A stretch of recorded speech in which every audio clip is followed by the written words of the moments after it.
Anytime you're ready. The future of IO. It's not machines, it's not AI, it's not robots. It's you. You. Oh wait, it's us. The future of IO is us. I want you all to reflect upon what has been happening over the past few weeks and think about why, think about leadership, think about psychology, think about um, automation and AI. Take 30 minutes, 30 seconds of your time, close your eyes and think why those concepts came up in the past few weeks.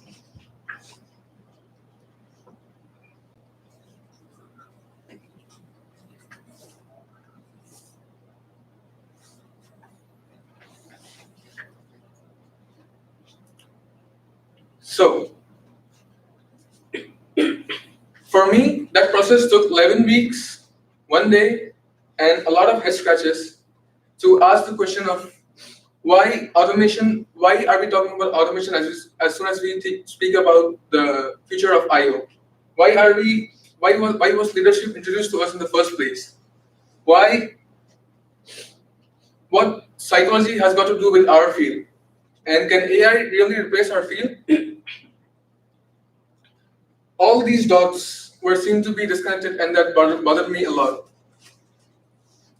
While going through the materials yesterday night, I happened to find a link to the website called Own It, where the website is about the skills that you need to have in every field to become successful in that. As usual, I was surfing on it, and I ended up typing the word leader in the search bar, and an interesting thing happened. IO psychology was one of the jobs from that list, and then it all started making sense to me. All the dots started connecting. SPSS and stats are seen as mandatory skills in order to be a successful IO psychologist. But can AI differentiate between what's wrong and what's right? Can AI have empathy? Can it have a growth mindset? And talking about failure, can AI fail? There are two answers to that. No, AI cannot fail because it does the work successfully. It has been assigned to do so, and yes, it fails because it fails to grow. It does not have the belief system.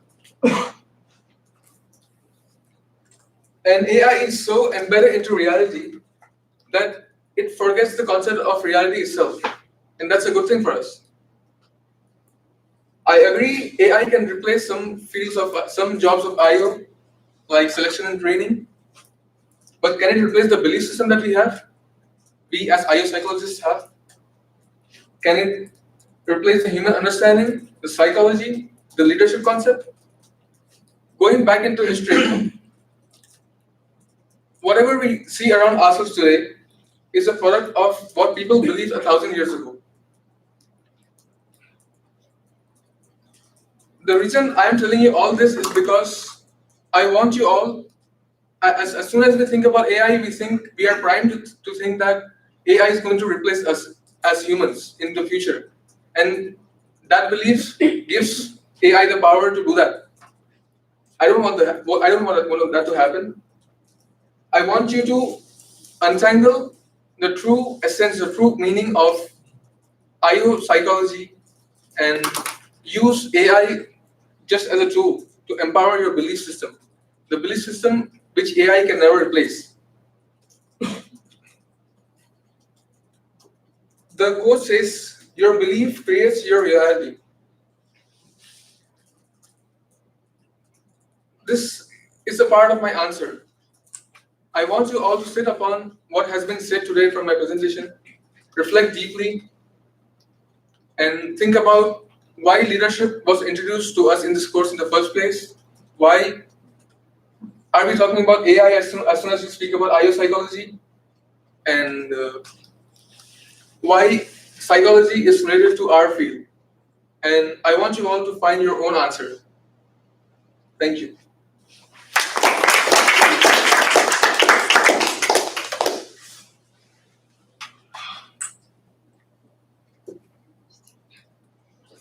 What did you like about your presentation? I think my concept was pretty good. I don't know if it makes sense to you, but I think it was good. What could but the next time I could have I think I did much better from the last time. So maybe I think I rushed through my topics a bit in my presentation. So I might avoid doing that next time. Practice a bit more. And I would like Gabby, Brenda, James, and Mark to give the feedback.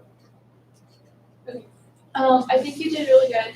Like always, you present really well and you speak very loudly. And I like how you took time to have us reflect on what we've learned throughout the course, and then how you ended it that way too, like 2 minutes to reflect on what you presented.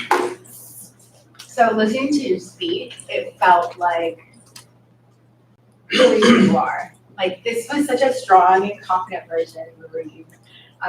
This is like when you get to talk about something that you're really passionate about, when we're talking about it one-on-one, that's what I felt there. Mm-hmm. And that was really cool. Through your content, we were able to see more about what's important to you. And I could see in the way that you connected those dots, you showed us what was important. And I think that was really insightful, so thank you for applying it. Thank you. Huge improvement over the last one. Somewhat like Brenda was saying, so much calmer, and I'm really excited for that for you. And I'm wondering what kind of spurred that. Did you have a different process? Was it the content of this week's presentation? Or like where'd that come from? It was everything. Like, Everything. sometimes I have this habit of trying to make sense of everything, like what's happening right now in this moment. I try to make sense out of it. So that led me to reflect on everything that's going on. Cool. And anything else you have to say? No, I mean it was great. Like nice work. Solid stuff. And what could I improve next time? Knowing what's next in the slides, the back and forth kind of thing. It always sucks when you do that.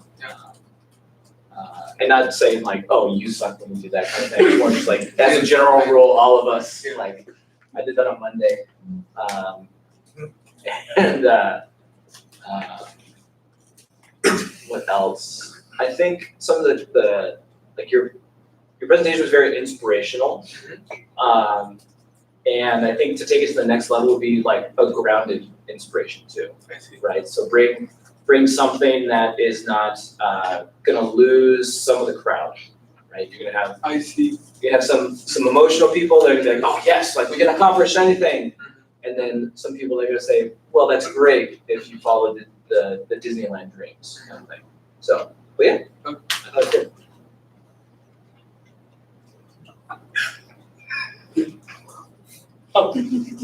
Wow. Okay. I love the bold intro and outro. It's really interesting that you play a role of audience, right? In the first slide. Yeah, because you step out and it's not you, it's us, right? Okay. Wow. That is very unique from your presentation, right? And then very nice use of personal anecdotes, like the moment you said, oh, you look up a website called OldNet, right? And that immediately added personal flair to your presentation. So yeah, huge improvement, right?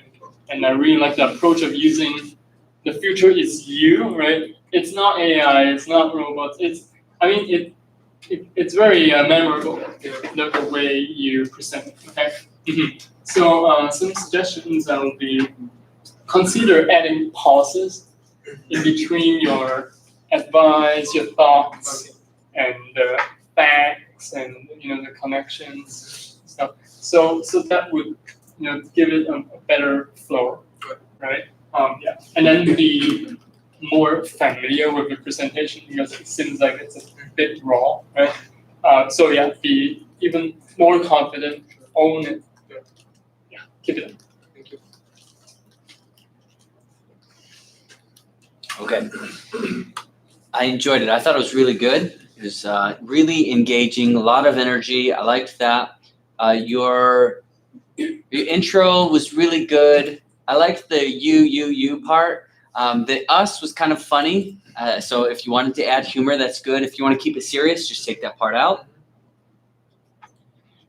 I appreciated the use of very intentional questions to create urgency. I don't know if everyone felt it, but the entire time I felt like, wow, there's real urgency behind what he's talking about. Like I felt like there's like a pace to this. Like there's the message, there's urgency, and there's got energy behind this.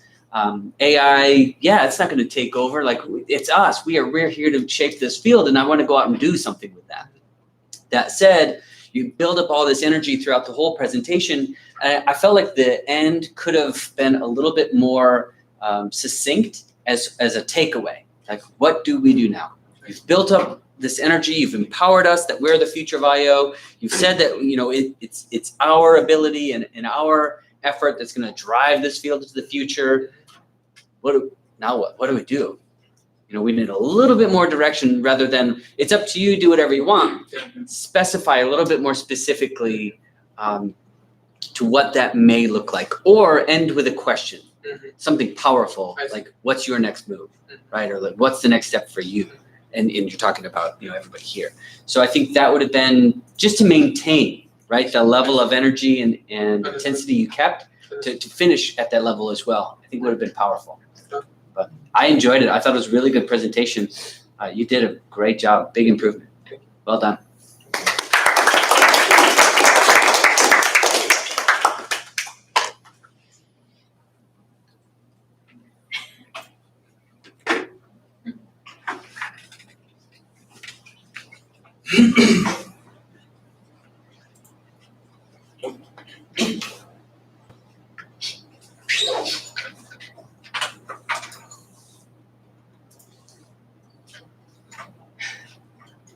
Everyone done with their feedback? Ready to start? Great. Ready to start, man. How come this isn't that one?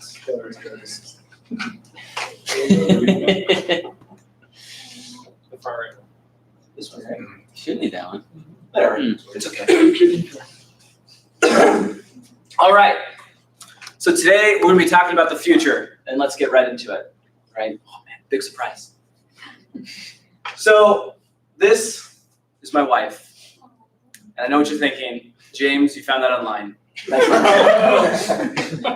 it's really her. I truly mean that. And I want to tell you about a story from my wedding day where, in the context of the future. So this is a photo of the, hours before, and it's all getting ready. And, if you're blessed enough to be married one day and you have a photographer do that kind of stuff, it's really fun.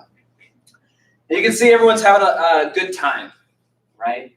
And I know what you're thinking now. Okay, James, you're going to show us a picture of you and your wedding party getting ready, and they're just so influential in your life, and they've prepared you for today and a flashback to the future. But I don't, because I forgot my pants. So the day of my wedding, I get to where our wedding party is in separate houses, and I was so focused on the future that I forgot to operate in the present. I wasn't taking what was going on right now and my pants in my bag, so I forgot my pants. Well, I got married anyway, but me and the photographer went back to my apartment, and I got ready by myself. And you be the judge. Maybe I did earn my wife's love. So what does this have to do with IO and business? Well, today we're going to be talking about the change in automation and the importance of that. It's been said that, next one, advances in robotics, artificial intelligence, and machine learning are ushering in a new age of automation. As machines match or outperform human performance in a range of activities. Okay, right, that's something we all know. Machines have been building cars for a long time, and it kind of sounds like that's gonna be maybe more blue collar work, something where people work with their hands a lot. But that's not quite the case, because this is including processes that require cognitive capabilities. Uh-oh, that's kind of what we do, right? That can be scary when we see comments like that from articles such as the McKinsey Global Institute. But don't fear, there are 4 kind of aspects of future work that are said to have a less of an impact by AI and be taken over by the future of automation. Things like interfacing with stakeholders, applying expertise to decision-making, planning, and the managing of and development of people. So we kind of look into this a little bit further, and there's 7 different aspects that have, categorized into what's the most impactful by the future of automations. And particularly, I want to pull your attention to the difference in how much work is saved. 51%, huge savings in total working hours of more kind of processing jobs, where it's physical work being done, gathering of data and the processing of data. It said that 51% is extremely lucrative. CEOs, steering committees, people that are in charge of lots of people are going to look at that 51% and say, wow, that's something that we can chase after. So that's coming. It's just estimated the global savings of that 51% is the $14.6 trillion. It's a lot of cash. But you say, James, that's global. It's not really that much. So I did the math. It comes out to be about $74.4 billion per country. 196 recognized countries in the world, and that's a lot of cash per country. But as scientists, we know that that's an average. That's across every country. So let's look at that in a different way. So China, India, Japan, and the United States account for half of that savings. So half of 14.6 is 7.3. And again, that's not spread across those countries evenly. So that comes to the United States about $2.3 million. The 2.3 trillion dollars, not million, for the US alone. The 156 million working Americans, that is a labor savings of about $14,000 per working American.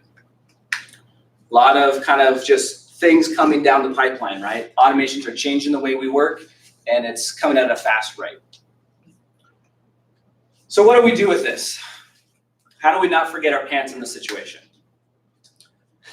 As IO psychologists, it's our job to make work better, to change how people operate within a business, to be more productive, engage at higher rates, and ultimately at the end level, turn more profit.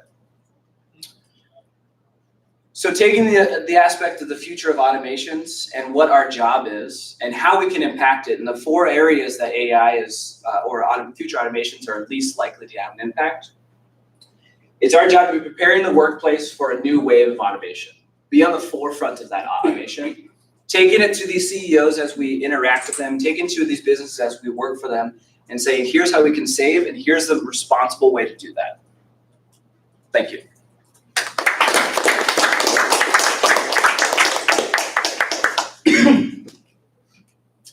What did I do well? Let's see here. Actually, let's start with what did I do poorly.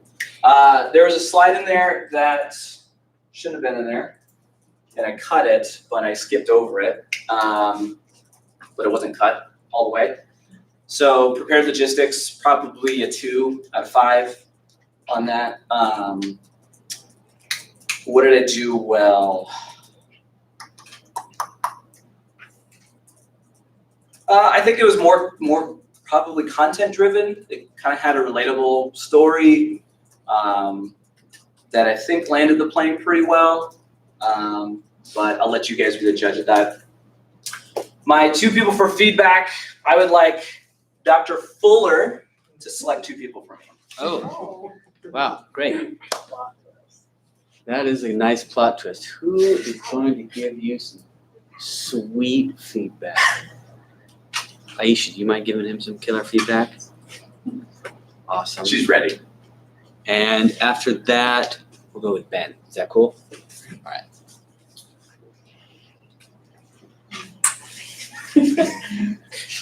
I would say you did really well. Okay. I would say logistically, yeah. Yeah. Improve that. No, but I would say that your content was good. It was a pickup on like what you usually deliver. Yeah. So like more like information, which was good. Showed you that automation, like what your GDP and how much you're spending is. Okay, so overall, I would say you did well. Cool. Thank you. I thought your story was hilarious. I was Nice. cracking up over here. I don't know if anybody noticed that, but I was like dying in the corner. It's an unlikely story. Yeah, that was a good one. It's like something you'd see in like a TV show or something, but that was your real life. So My life is a TV show. The one thing I would really recommend, I think you did great presentations and you know the content pretty well. As you mentioned, lack of like time for prepared logistics, I think maybe part of that would be like time to run through, because I noticed you look back at the computer screen or the slides a little bit, so maybe just touch up on that. But I know in the past you've done presentations without PowerPoint before, so I know that you have that skill. New area for me. PowerPoint, yeah, use the PowerPoint. So, but Yeah. overall, I'd say you did a really great job. Thank you. All right. Yes. As I just do. I think your crutch words really leach from your professionalism, because you do have such a great command of the room.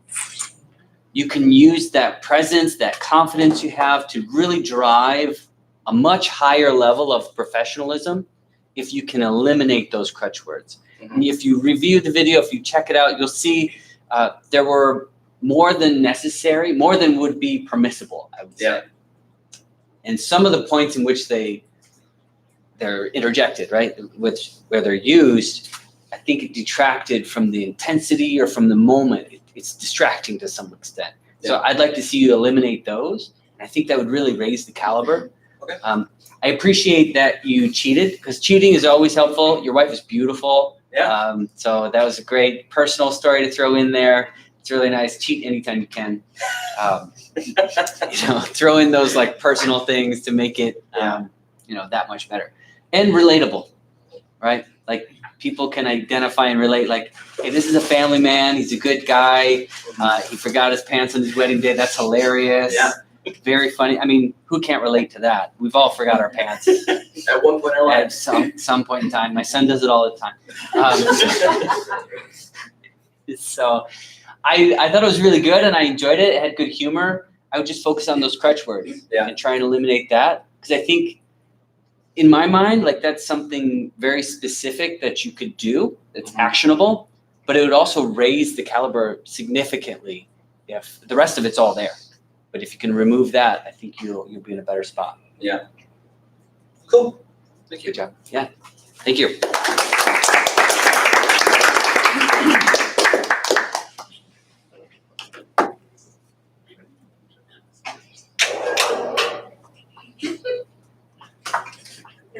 Let me just not do that. Sorry, guys.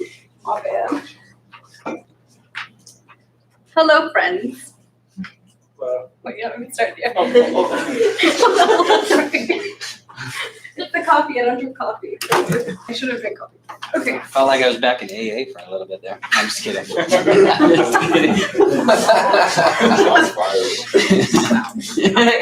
I see you. Okay.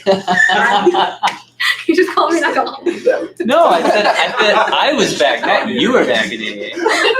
Okay, we're gonna start. Okay, all right. Okay. Hello, friends. How's it going? Good. Okay, good. So a little bit personal story. I haven't been great, as you can tell because I drink coffee today. So yes, I feel like it's like I'm doing a stand-up. But anyways, so last night I had a breakdown because I've been a little bit stressed, as we all have. It's that time of the school year where everything is due. Projects are due, papers are due. How do we even complete these papers? I don't understand these details. And last night I just sat in my car and just started crying because life happens. The holidays are coming up. It's just a lot. So one of the best ways that I combat stress and just feeling of being overwhelmed is by reflecting. And so I loved Arif's presentation because I was like, perfect. This is a perfect segue to what I wanted to do today. So one of the ways that I was able to combat my breakdown last night was reflecting. But the way that I reflect is visually. So I'm a very visual person. In order for me to really get everything out of my system, I have to visualize it. I have to write it down, see it, maybe draw something or use words to really process my emotions and my feelings. And so the topic was the future. Honestly, that's a lot of what I was stressed about. Like, oh my gosh, if I don't complete this essay, my future is going to be in jeopardy. It's just a whole slippery slope of my future is in jeopardy. If I don't finish this, I'm going to get a bad grade and, the slippery slope. And so I was like, okay, Ashley, you need to calm down. You need to chill out, calm down, write down what you want to be, what your future wants, what you want your future to look like. And it was honestly very, very therapeutic. And so I thought, why not incorporate this into the concept for the week, which is not only the future, but also skills gap. And so I was like, what? How about we all just do a relaxing activity in which we can all just relax and reflect. And so I have for you guys, I'm going to be passing down. We're going to be doing an activity on reflection. And if you guys can pass them down. And so you guys have all heard of coats of arms, right? So in royalty, there's these coats of arms that symbolize, the family, and what's most important to the family. And so what we'll be doing today is we'll be creating our own coats of arms, but just more so for ourselves and for what we want our future to look like. So if we're ever stressed out, we can go back to this coat of arms and bring ourselves back to the present. And yes. So if you can please get out a pencil. So there's 4 categories in this coat of arms, and we'll be going through each one.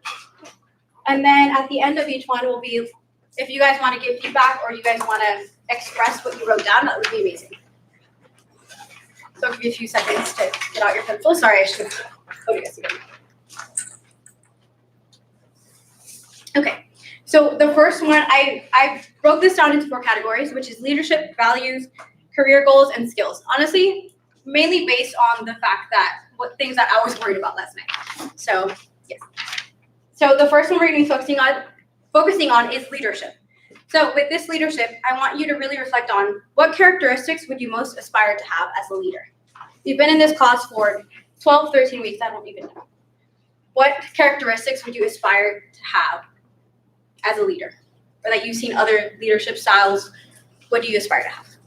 And then inside the little chart, you can feel free to write it or draw it, whatever floats your boat, per se.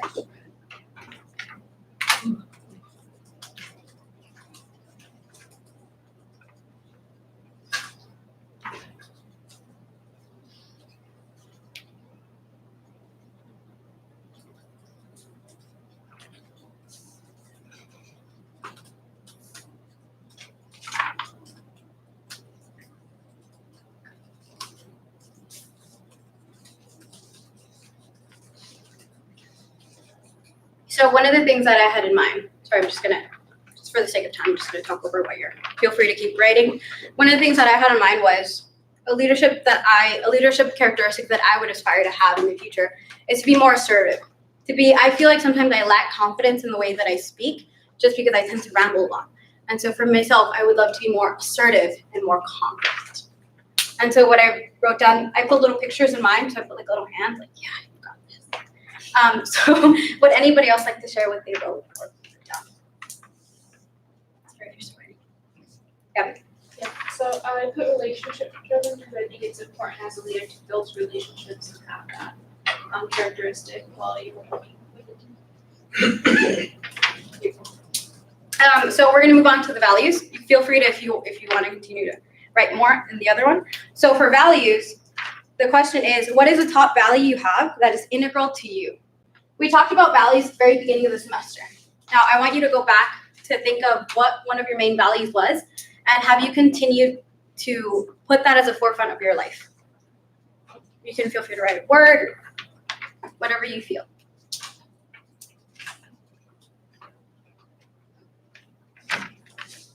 And for mine, I wrote down family. So at the very beginning, it's very important for me to be very balanced with school and family. And I honestly feel like I've neglected that because it's hard to balance life. So I need to work on that.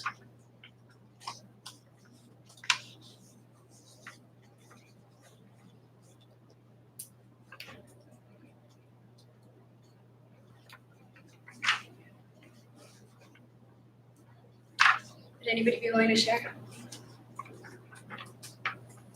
I put loyalty / unity. That's important to me is to just the people that I'm with and I'm around. So loyalty is a big one for me. So I did like a 1+, just wrote 1+ because it's A+ like other people.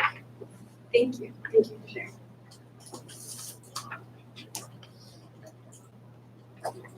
Let me just give you guys a little bit more time.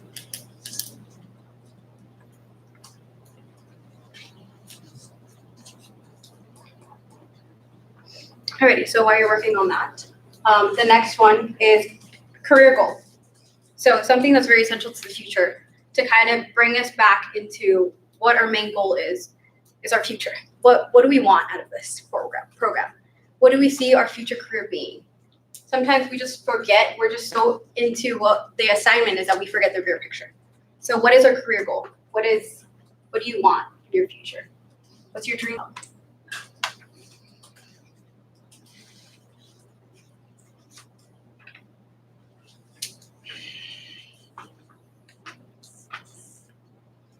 Now with this one for me, I put create a nonprofit. So that's kind of huge. But I think for me, while I'm completing these essays, while I'm completing these smaller assignments, it's important for me to say, you know what, this is a small assignment, but this assignment is going to get me to be able to help so many more people.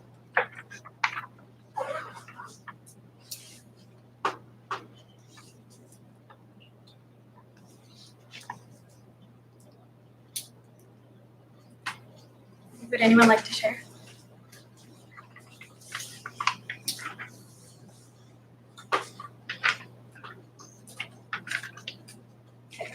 I put down my career goal as an astronaut, and so I drew a picture of the solar system. Love it. Okay, now for the final one, I'm very sorry this is a little bit rushed. I know reflection needs more time. So if you want to go back and redo this or answer the questions more in depth, feel free to do this after. I found that it really, really helped me be centered. And so the final one is skills. And so with the skills gap going into this week's topic, based on all the presentations that you've seen thus far in this class, what is one skill that you have seen from our peers that you would like to incorporate within your own presentations?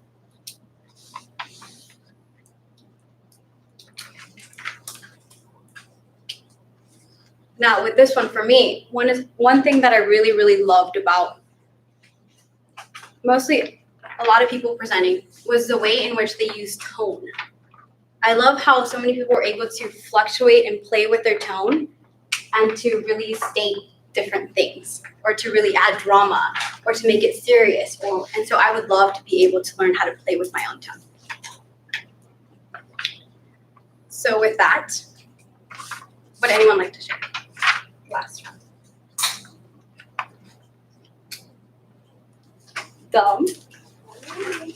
So I actually put 2. I put confidence and personality.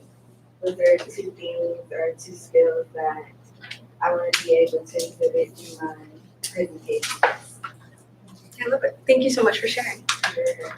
And so with that, I hope you guys really enjoyed your assignment. Like I said earlier, feel free to go back. I'm so sorry, time. But if you'd like to go back and really reflect on this or journal on it, it's a really great way to just, I found, relax. And so with that, that is my presentation.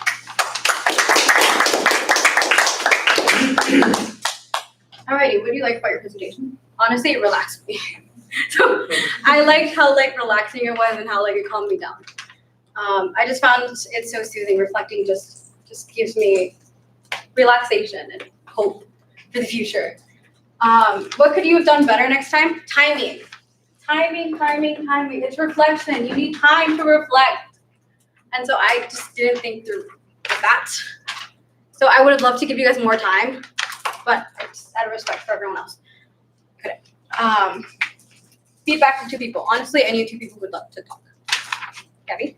I think if you wanted it to be more of to incorporate more time, maybe you could have focused on one of the core topics of leadership, so we could have reflected on leadership more to depth. And then you could have left it as homework for us to work on the other areas, just a suggestion. That's a good idea. 100%, yeah. Anyone else? Brian? I just like how you made me my values again. Echo God. Cause I feel like my values based on this in their reflection. So it did calm me down. I'm all very stressed about the presentation. Made me think of something else. I'm glad. Dr. Fuller?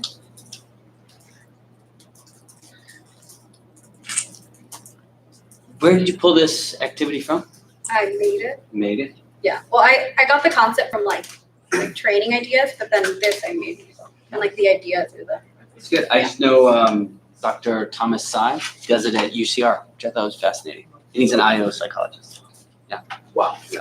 I found it on a training website, like Yeah. the idea, and I was like, okay. Yeah, so it's cool. I like the activity. He actually has students go through this process and actually create like a coat of arms for themselves and have it graphically designed, print out a patch, put it on their backpack and carry it around. So yeah, they take it on to a whole nother level, but I think it's a really cool idea. I think you as an individual, very engaging, really personable, but you need structure. So having it be so free form, you said a lot of things that were redundant, which take unnecessary time, right? To articulate some of the concepts. You kept apologizing for things. You only do it once, or like Gabby said, focus on one, right? Have a more specific plan in place so that you know what needs to be said, and then only say those things one time. Okay. That will help make it more succinct instead of having to revisit, some of the concepts and stuff. So I think that would be helpful. The activity, I think, in and of itself is good. You're very vulnerable and candid with us, which I appreciate.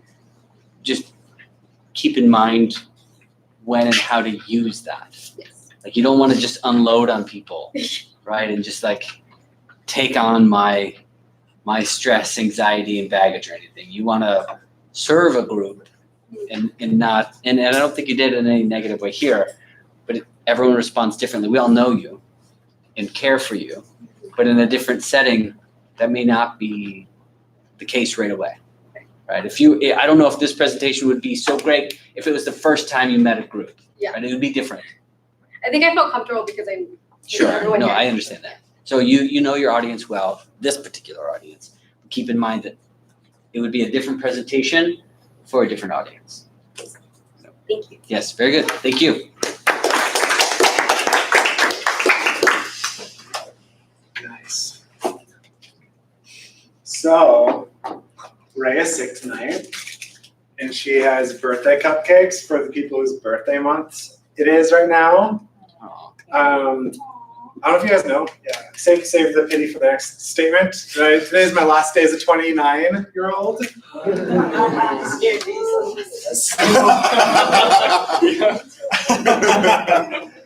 It's pretty crazy.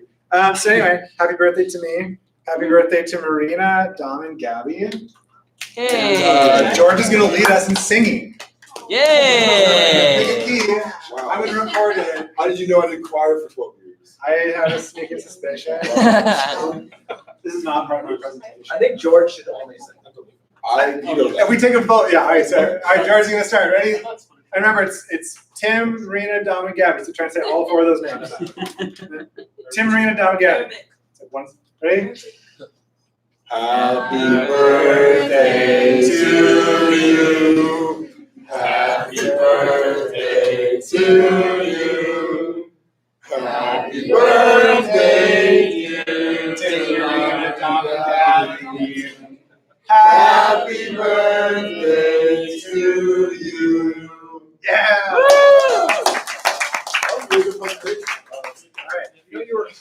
What I like about my presentation is that anyway, I'll let Maria start it out and hand them out. So thank Ray. Seems cute. Great. Perfect. Should have texted her, she could have witnessed it live. He's full of humor and jokes today. What? Should have texted her, she could have witnessed it live. That's true. Oh, that's true. I guess I'll have to send her the text if I This opportunity. She in the could be future, watching I'm right not now. sure how to use technology. What? She could be watching right now. I don't know. That's really funny. I wonder if that's probably not. Maybe. I don't know. Anyway, oh, man. Let's do it. I'll wait for y'all to get ready.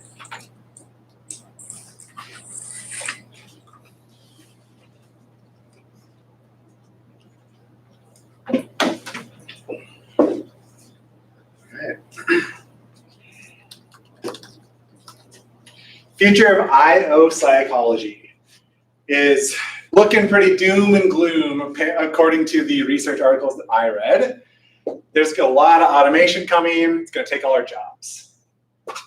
And according to the research additionally that I did, a lot of those jobs are held by women and different non-white folks. This is not going to be good for D&I, honestly. And it looks like retraining is possible, but it's going to be an uphill battle. According to another source, the world population is aging and having less kids to take care of them. So we're going to have a weird situation where a lot of jobs are being eliminated by technology. And we're also going to have a shortage of labor. I think that spells out job security for us because skill gaps are going to exist. And it is our job as IO people to be a part of that conversation, to make sure that people are adaptable, that they're flexible, that they're always learning, that companies are able to support those folks and keep talent. And that got me thinking, organizational psychology, what does that look like? How do we help people that are notoriously not flexible? I mean, think about people that have been doing a job for 20 years, 30 years. And all of a sudden, they're asked to be a part of the automation conversation. They're paired with a robot. They don't know how to program. Who wants to learn how to program? I'm not quite 30, thank you very much. And I have a hard time with technology. Like I don't even know if I'm gonna be able to send that video to Rachel. And so as I thought about that, I realized in a lot of ways, a part of the solution is kids.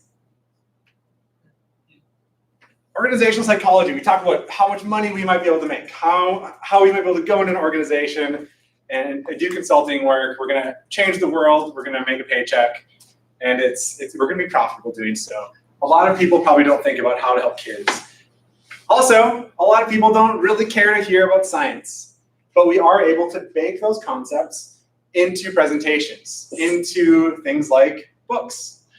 So today, I want to challenge the way that you think about the application of our field and think about how might we help kids through organizational psychology. So what I did is, I've had this thought for a while actually, but I've been working on a kid's book based on organizational psychology, and I finished it, and I copyrighted it. I'm going to be publishing it. Maybe you'll buy it. So this is a sales pitch.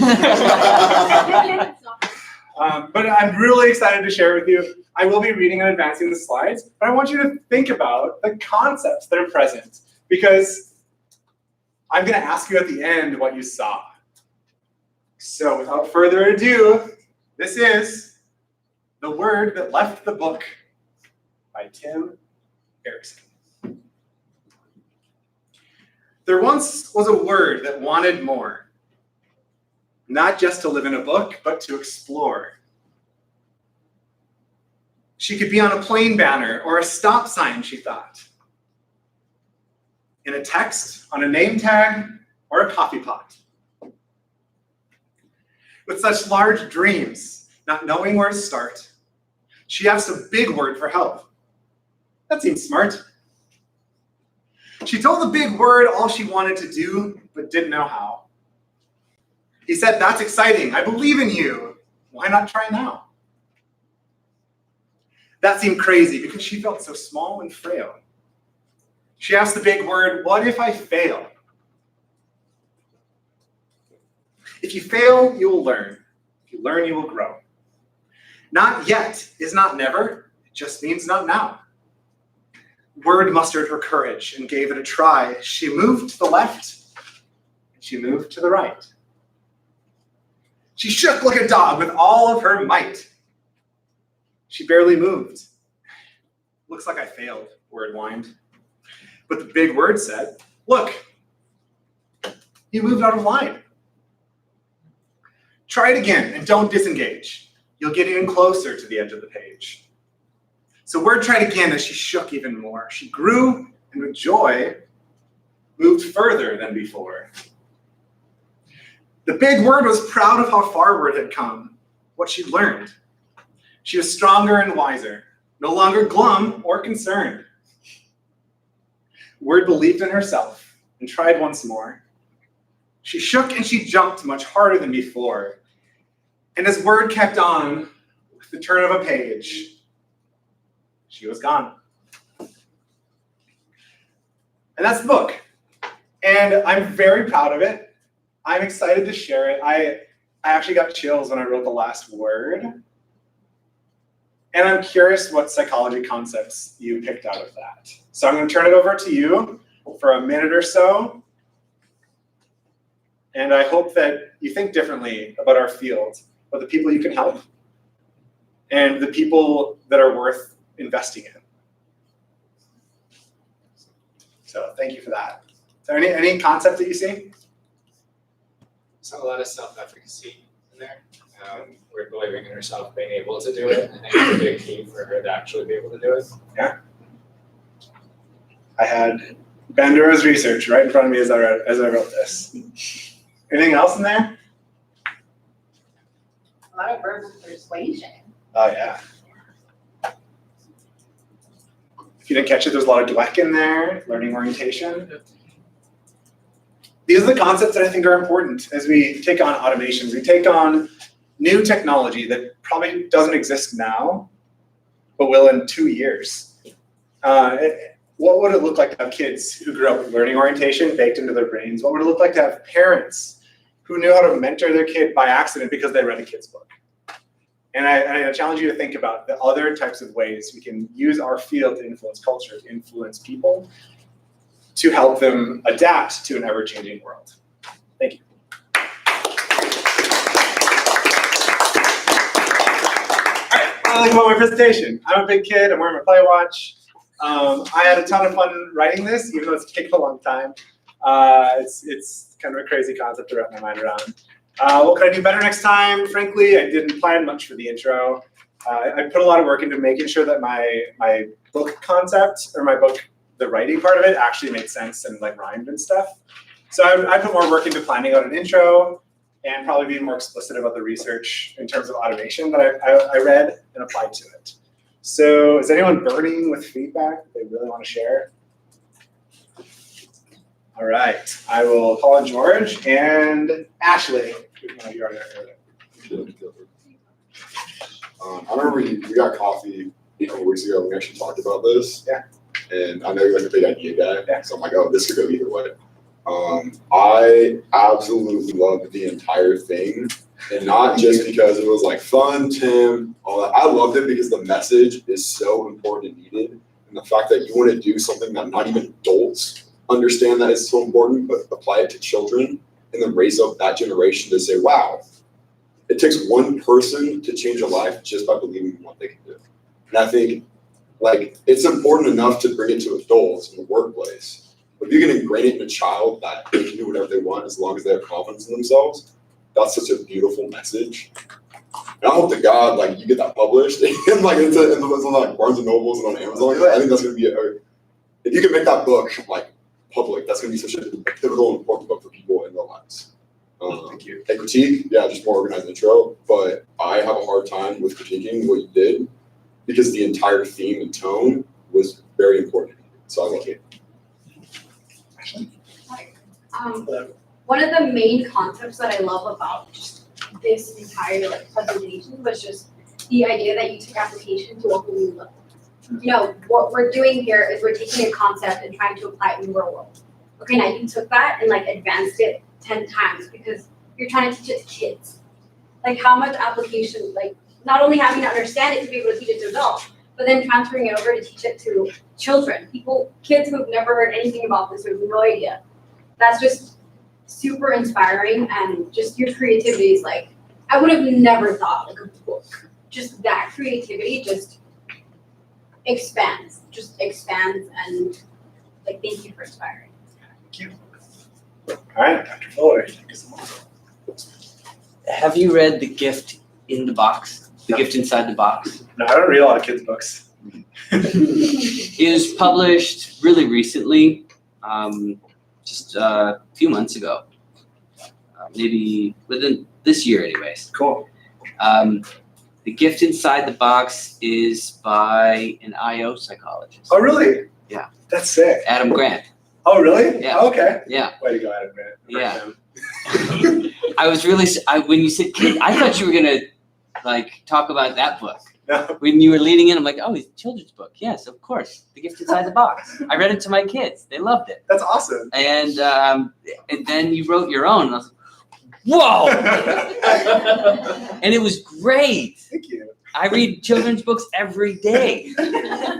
So I can say, that was James' feedback. yeah, it's phenomenal. Thank you. That's a great book. Thank you. Yeah, I would be really proud of that too if I were you. Thanks. So that part I loved because I read Awesome. children's books all the time. And you're right on par with well, the ones I like the most and better than the ones Awesome. that I don't enjoy. So it's great. Yeah.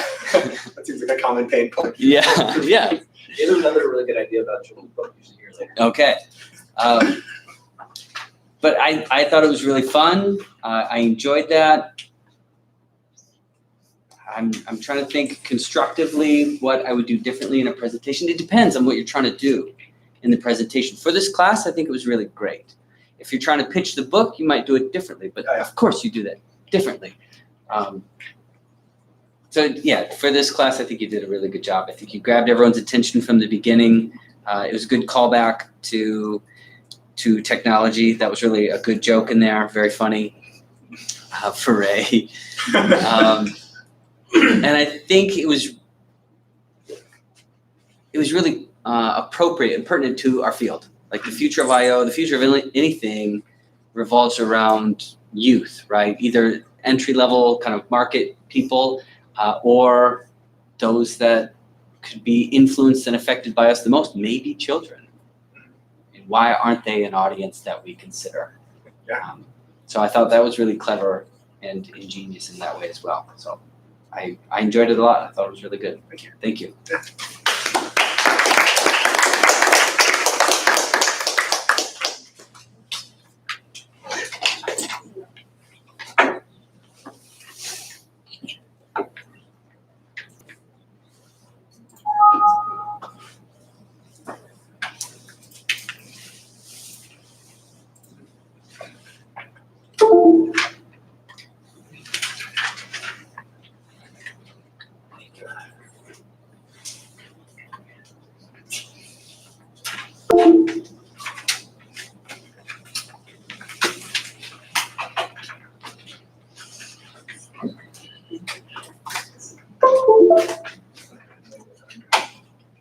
That's really fun to see.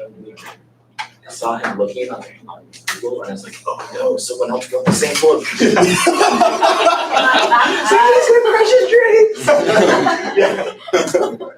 It's also covered very good. You can do this.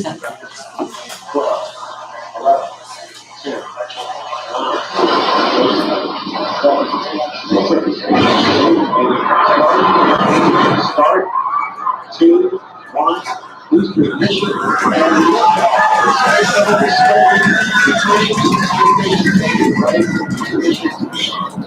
and My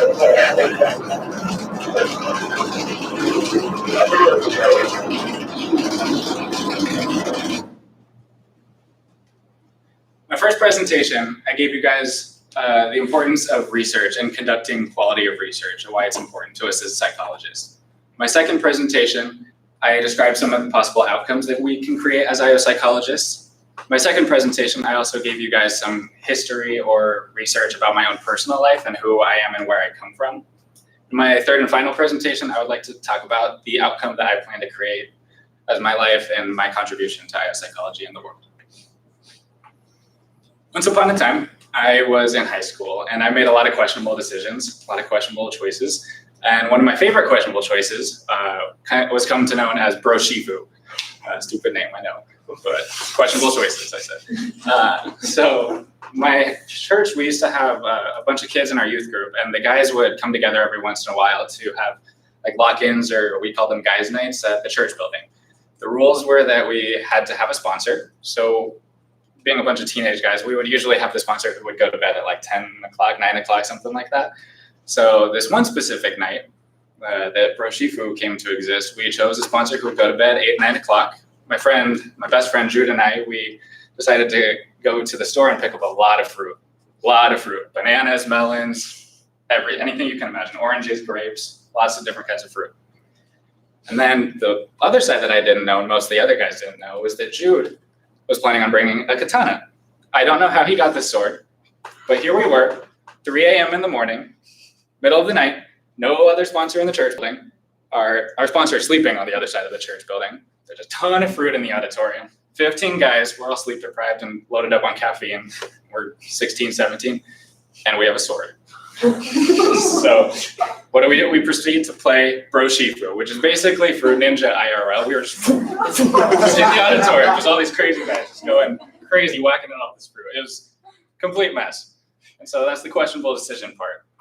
That was a Saturday night. So the next morning, as people started showing up for worship, guys' nights were quickly canceled moving forward. That was the last one. So that was kind of unfortunate. But after service, one of the elders decided to take me out to lunch, which great timing on that as well. He decided to talk to me about my decision-making skills.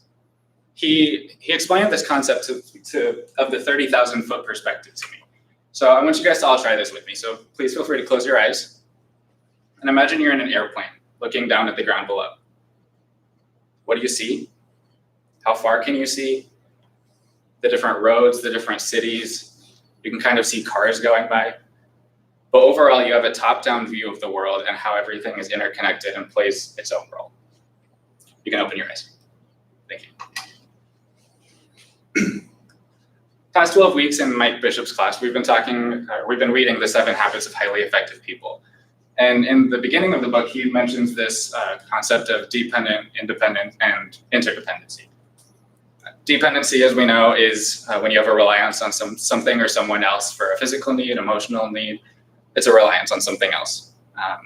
Independence is what is prioritized in America, is seen as the goal to be, what we want to achieve. With this, we have a very individualistic culture, and this is something that I want to focus on. I want to help us as a species, as humanity, I want to help us start to reach the next step of interdependence.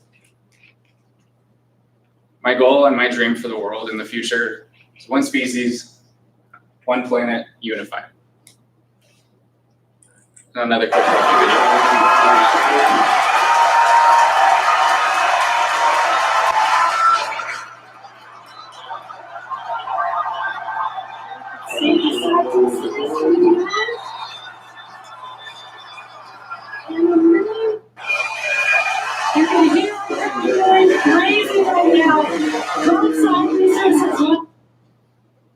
So how do I plan to do this? Going from CBU to IOPsych, that's a big question that I get a lot of the time. For IOPsych, we've been learning a lot of concepts about teamwork and leadership. Essentially, in for the past few weeks, we've been learning how people work together and cooperate effectively. And that's what we've been studying as a cohort, and that's what we're going to continue studying, and that's what the change that we hope to make across organizations through the world. My next step, I plan to pursue a PhD in neuropsychology. I'd like to combine the studies that we're learning now of the IOPsych and teamwork, self-efficacy, all these topics, and figure out the actual brain chemistry that's happening in every single one of our bodies, daily, nightly, when we don't even know when we're aware, when we're not. I want to understand the actual physiological signs and symptoms of this all. Plus, those 3 letters will help me become an astronaut. So that's a good plus too. Last, I want to use this all to connect the world. I have this dream of creating a partnership or an alliance, a supporting partnership between the major aerospace organizations in the world. So including NASA, SpaceX, Blue Origin, the top ones, but also stretching out beyond America, looking at Russia, looking at China, looking at Australia, looking at Europe, all these different countries all over the world, all together. I think that for big goals, we've understood that you need to have interdependence in order to actually achieve it. You have to work together, and we can achieve more when we work together. So I want to encourage us to work together as a globe and as a species to bring humanity to the next level, to work together, to understand that we need more people, we need to work together. I believe that as long as time will allow, humans will continue to travel into the galaxy. Next year, 2020, NASA has a plan to send, with Blue Origin and Lockheed Martin, they have a contract to send humankind, first woman to land on Mars or on the moon. They're gonna land next year, and they're planning to stay as a testing ground for moving on beyond the world. So that's next year. We're gonna go to the moon and stay to live as practice.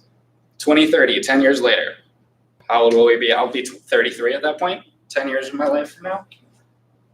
10 years from now, SpaceX and NASA plan on launching our first colony on Mars. And that's only if technology and politics don't speed anything up in the next 10 years as well, at the rate that we've been going at. In the past 10 years, SpaceX was able to land that rocket. 10 years ago was the first time that they hit orbit in space. So in that amount of time, they've been able to redefine how we do rockets. And I think that technology will only grow from there as public awareness grows as well. But moving from this, we have to look at where we are and where we've been in order to step forward into the future. And what I see in our history, I see world wars. I see many civil wars. I see genocide, I see racism, I see sexism, I see child abuse, child neglect. Something in that list probably spoke to a great majority of you in some way. And it's something that we've had on our planet since as long as I can remember, as long as humankind can remember, as long as we've been on this earth, we've had these problems. And I believe that we can do better. And I believe that if we work together and understand each other's story and understand each other, I think that we can do this together. The overview effect is something that astronauts talk about as soon as they come out of space, as soon as they got off the spaceship. Psychologists have studied this, and it's a true theory in the world. The overview effect is the experience of seeing firsthand the reality of Earth and space, which is immediately understood as a tiny, fragile ball of life hanging in the void, shielded and nourished by a paper-thin atmosphere. From space, national boundaries vanish. The conflicts that people have become less important. And the importance and the need to create a planetary society with the united will to protect this pale blue dot becomes both obvious and imperative. That's the Wikipedia definition. I really like that. So last I want to introduce to you guys Dr. Lee Cole. He's the elder who pulled me aside and he taught me, he molded and shaped me my whole life growing up. He was there for me in the worst of times when nobody else was there for me, when it seemed the most bleak and the darkest, and he encouraged me to move on. He encouraged me to go above and beyond, and he encouraged me with the 30,000-foot perspective. He taught me to look at other people as people rather than pass them by and just ignore them for my own sake of time and my own day, but to actually look into people, to understand where they come from and who they are. Lee shaped and molded my life. He encouraged me to go beyond the sky being my limit. He encouraged me to shoot for the stars. I really just want to make him proud of this. If you guys are interested, I put these up in here so you can follow these links. Great documentaries, great podcasts. If you guys want to find out more about where I believe the future is going with space travel and everything. So there's that, but thank you for your time.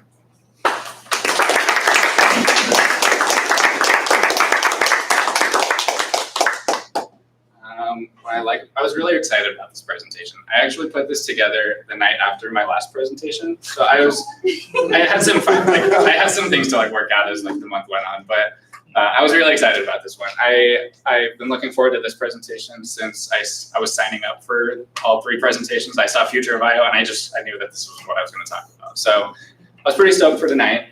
Could I do better next time? Maybe slow down and breathe. I think I got a little anxious, maybe halfway there, but I'm so happy with it. I was really looking forward to this one, so I was happy. So 2 for feedback.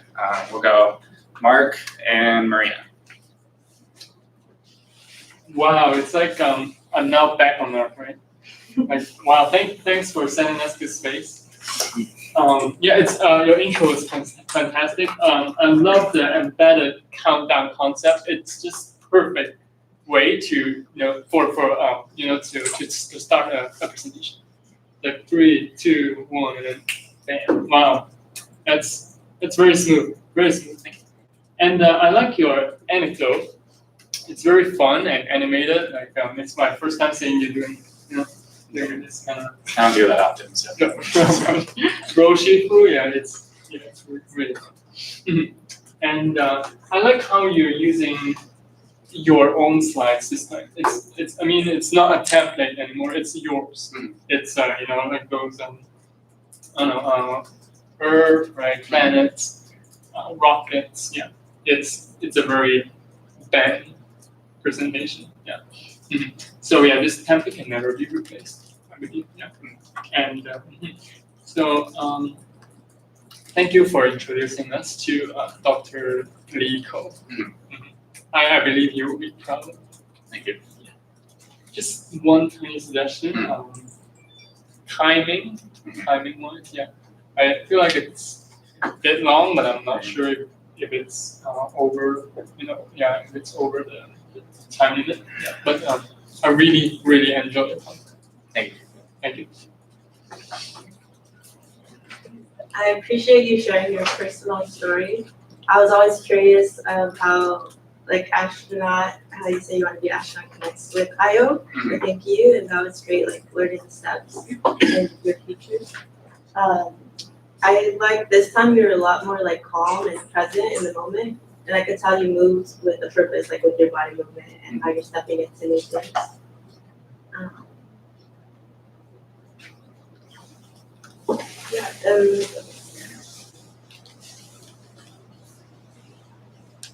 And just your message, your personal message with the story of how you look at people as people and how your mentor was able to teach you that. And so I think it's something that we can all walk away with today and have a new perspective. So thank you. Thank you. One of the dangers about being really excited about a presentation is that you desperately want to pack as much in there as possible. So as Mark said, it got a little bit long in that I'm just on time, but also in content. It was there are several points I thought you were going to finish, that you'd be done. And then you had another whole another thing. And I was like, oh, wow, there's more. So that wasn't necessarily a bad thing because every time I was like, oh, there's more.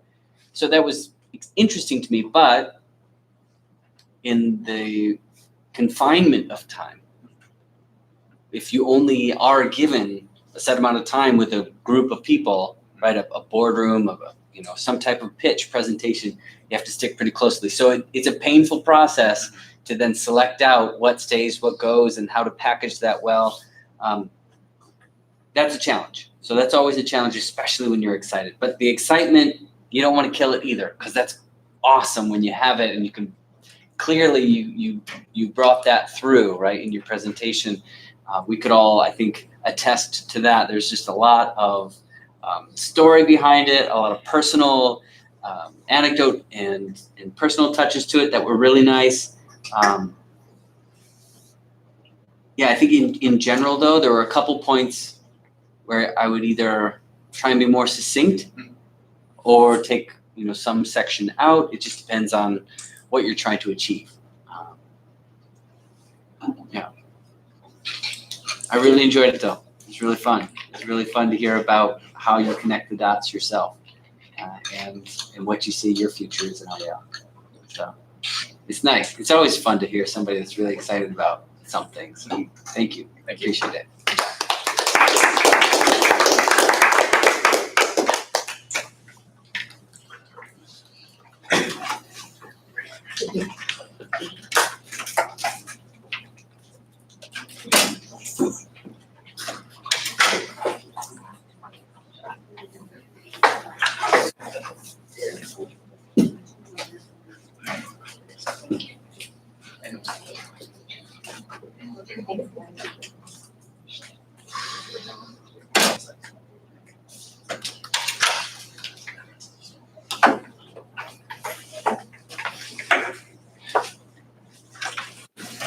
There's a lot of people. Should we take a break?